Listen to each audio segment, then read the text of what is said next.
In this video, I'm going to show you how to replace the bumper impact absorber that sits right behind the front bumper of this Ford Ranger. Let's get started. If you look through the fender well towards the front bumper, you can see that right there, there's a mounting nut, and that is what holds on the entire, well, this is one of the four that hold on the entire front bumper. So there will be one here, one on the other side of this frame rail, and then the same symmetrically on the other side. So let's take them all off. Take an 18mm socket and a swivel, if you need it, depending on what your setup is, and remove this mounting nut.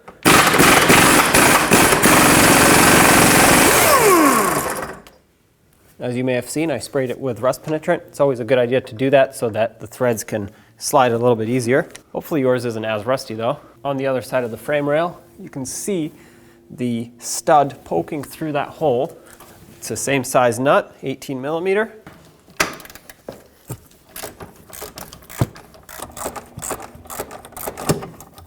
There you go.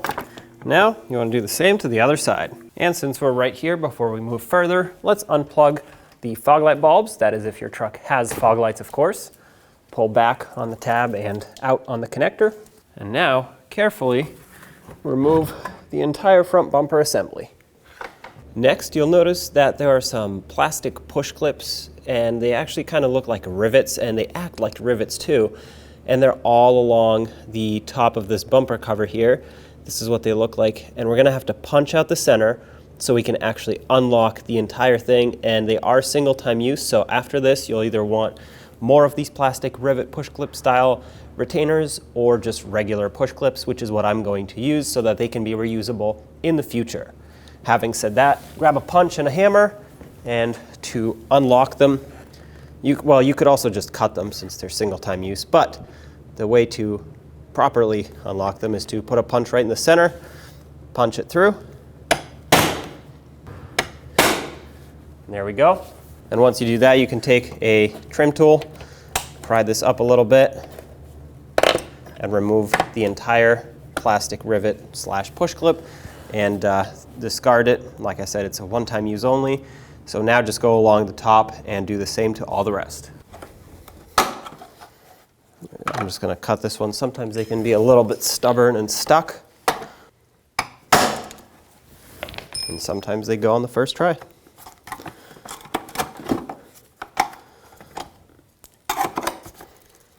If you flip the bumper upside down, you'll see more of this style retainers right next to the fog lights. And if you actually look throughout it, there are more right in the center here. As you can see, there are several all along the center.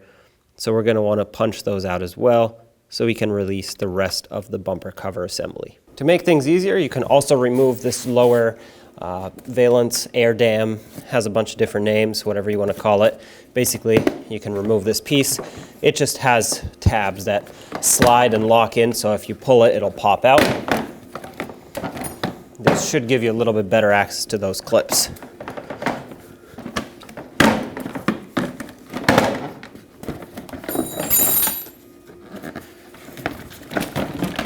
There we go. That's a little bit better.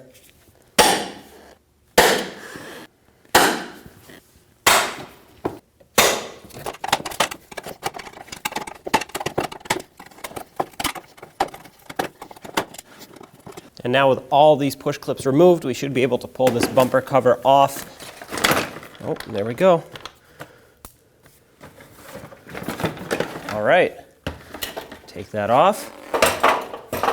To take the fog light assemblies out, there are 3 8mm bolts. There's supposed to be one here, and this one right here is for me 10mm. So someone's been in here before, but regardless, to take this one out, it's going to be easiest. You can do it with a wrench, but it's going to be easiest to just pull this shield off. So it'll be up to you. I'm going to pull it off, but if you want to just stick a wrench, a lot of times they are rusty. Now, of course, mine is missing, so I don't even have one here. And likely it's because of this situation. Someone probably took it out and never put it back in.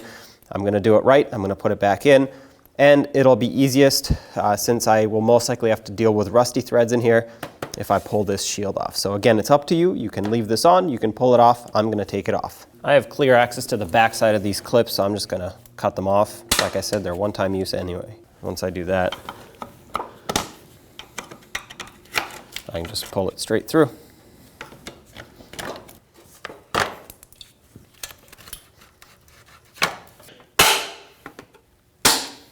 For these, it's easier if I just hammer them.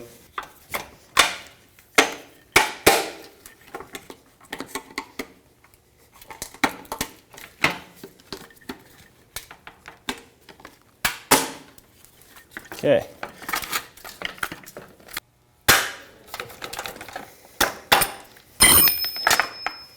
All right, so this piece is off. Now we have clear access to the fog lights. Of course, everything I do on this side, you're going to want to do the same to the other side. You'll see now at the top right here, this is my 10mm bolt that someone installed, and this is the one that's missing. Let's remove this. I sprayed it with rust penetrant from underneath. Looks like this one wasn't really tight to begin with, so that's an issue. Hopefully the threads are okay. And then there's going to be this 8mm bolt right here. They're all supposed to be 8mm in size, but with a truck this age and with this mileage, they're most likely not.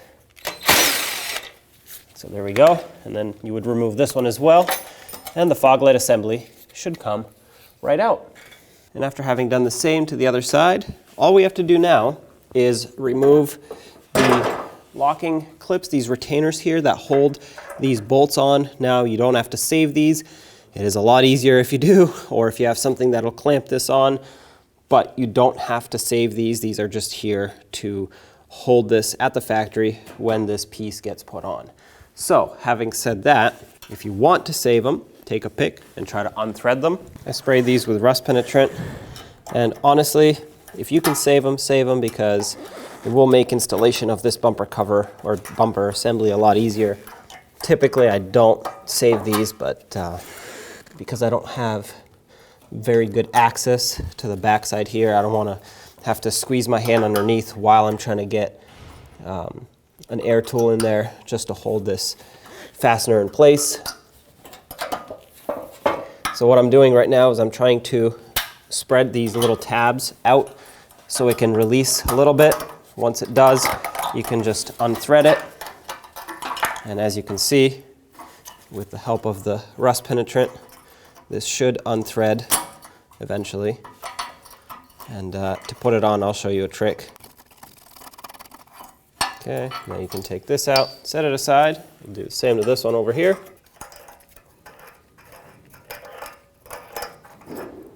Okay, take that out, take this out, and there you have it. The entire impact absorber is ready to go. This one's rusty, so let's bring the new one in and reassemble. Now, here's the new assembly. Let's take these fasteners, slide them back through, and I found that a 12mm socket fits nice over the stud here. So what you're going to want to do is put these over, and you can either thread them on all the way or just punch them down with a 12mm socket like this.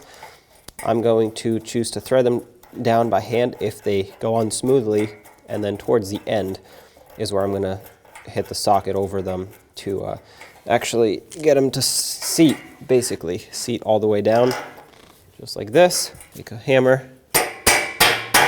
There we go. What this does is it also closes these ears that we expanded. So now, as you can see, it's not obviously tight. This is not a mounting nut, but it's secured on here. It doesn't even wobble. So that's perfect. I'll do the same to this one.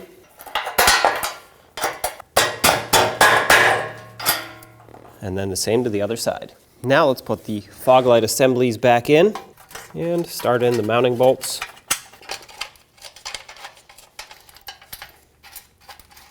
Snug them up, 2 on top and 1 on the side.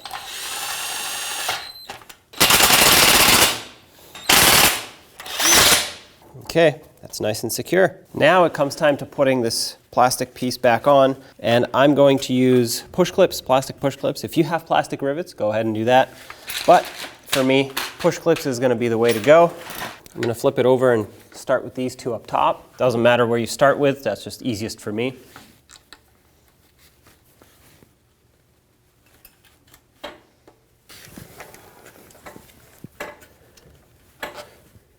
Okay, there we go.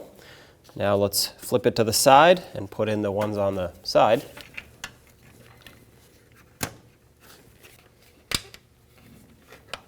Okay, this is locked in tight. Let's not forget about this one up here. Okay, find the closest match, slide it in, and lock it down. And now it's time to put the top bumper cover back on. So to do that, we just have to slide this back into place. Just sandwich it all together again. Make sure the sides get tucked in. And now it's push clip time again. Let's put all the ones in the center first.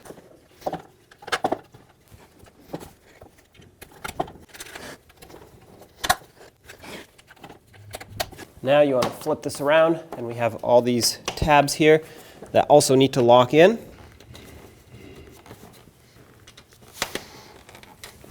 And we have these two on the side here. And of course do the same to the other side. Now take this piece, and it has all these push clips in here. You just want to line them up and basically tap it in, and it should lock into place. I'm going to start in the center, that way it's centered, and then work my way towards each side.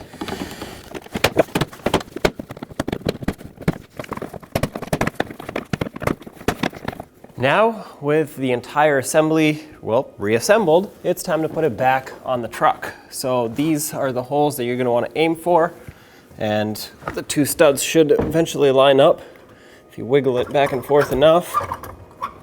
Oh, that's one side. And that's the other side. All right, there we go. At this point, I'm going to use a pull jack to set the height of this. I want it up as high as possible. You don't want it to basically droop down like this. This is all the way down. I mean, if this is what you're looking for, sure, but technically it's supposed to sit quite a bit higher, right about there. So I'm gonna get a pull jack so that I can hold or put pressure on this as I tighten the mounting nuts from the backside. That way I don't have to hold it myself. Now, with one side supported, reach in here and start the mounting nut on the other side. I'm gonna start, well, both of them, not just one. This one, you can't really see much or very well. There we go, I got it. All right, because the outer one is easiest, I'm just going to tighten that one, push the bumper up.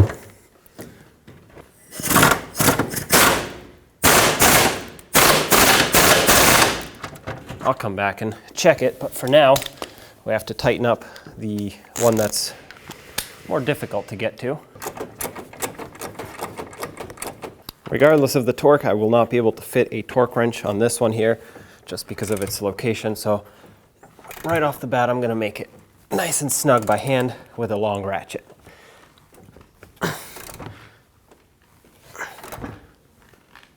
All right, that's pretty tight. Get all my tools out of there. Now let's tighten the rest of them. Since both of these are tight, might as well torque them now. The torque for them, all four of these mounting nuts, is 52 foot-pounds. That's it right there. I cannot torque the one that we just tightened by hand, but fortunately on the other side I can torque all three. So I'm confident that both of these are tight. Let's move to the other side. And now for the side that was supported by the pull jack, I took that off so I can hold it by hand in position.